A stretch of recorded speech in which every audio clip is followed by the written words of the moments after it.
البرلمان الأعلى تكلفة في العالم والأفقر إنتاجا. من نتحدث عنه؟ إنه البرلمان العراقي الذي تنتهي عنده الانتخابات وتبدأ داخله حكاية مبنى يلتهم أموالا تكفي لبناء بلد كامل.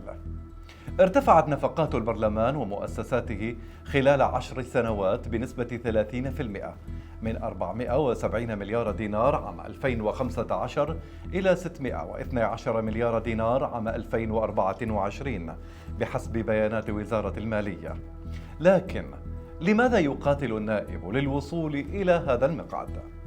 فنفقات الرواتب وحدها تبتلع 18% من ميزانية مجلس النواب، لترتفع من 469 مليار دينار إلى 607 مليارات دينار سنوياً.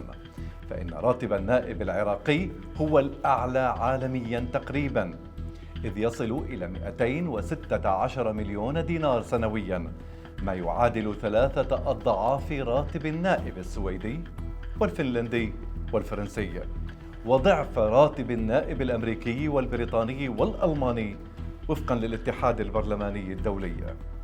وحين تحسب الامتيازات والحمايات ورواتب الحراس، ترتفع الكلفة حتى تبلغ ملياري دولار لكل دورة برلمانية جديدة.